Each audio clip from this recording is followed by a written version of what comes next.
Greetings from the Payne household. We hope you had a blessed Thanksgiving, a time when we as Christians were able to thank our God for the many blessings that He bestows upon us. And as I record this, on Friday, December the 4th, the first Sunday of Advent has passed. It's hard for me to believe that. Time is flying so quickly. Keith has already given his first sermon on Advent, a wonderful sermon on hope. Thank you, Keith. And as you receive this, on the following Monday the 7th, I believe, the second Sunday of Advent will have passed.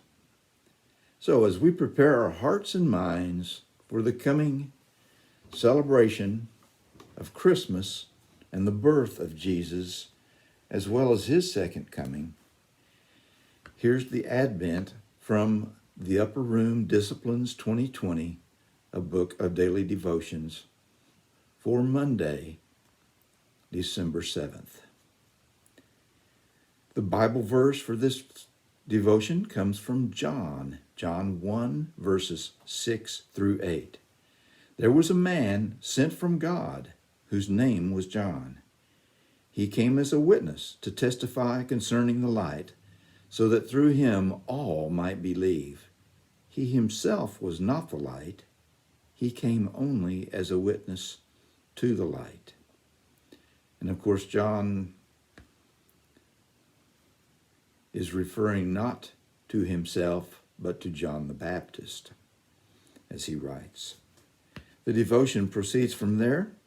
There's a certain kind of poetry in the repetition and simplicity of John 1 as the gospel writer lays the groundwork for the world-bending story to follow.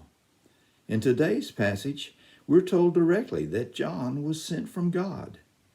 There are no frills, no extra bits of information. Nothing needs to be inferred or extrapolated. It's direct and no nonsense. But John wasn't just sent from God. John was sent with a mission to tell everyone that the light is coming. Each word works together to build anticipation for the coming of Jesus, which is a key characteristic of the Advent story. However, the story of Advent and Jesus' birth are familiar for many of us, so familiar that we often spend our time trying to make them more exotic to remind ourselves of the profound nature of the Incarnation. We create works of art and elaborate reworkings of these stories to remind ourselves that Jesus' birth is not normal. It is paradigm-shattering. The plain, understated way John's Gospel opens up the story of Jesus might surprise us. The direct nature of the Gospel's words are almost bracing. Their simplicity prepares us to encounter the familiarity of God, who is always with us, and the profundity that God would become human and come to live among us. John's use of light as the symbol for Jesus further reveals this dichotomy. Like air or water, light is an ever-present aspect of our life. It's so fundamental to our existence that we rarely contemplate its power or our inability to live our lives without it.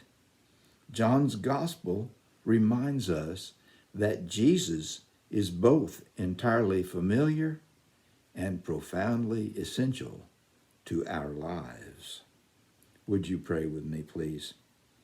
God, allow us to hear the sharp, clear call of the Advent story and to encounter Jesus again as if for the first time.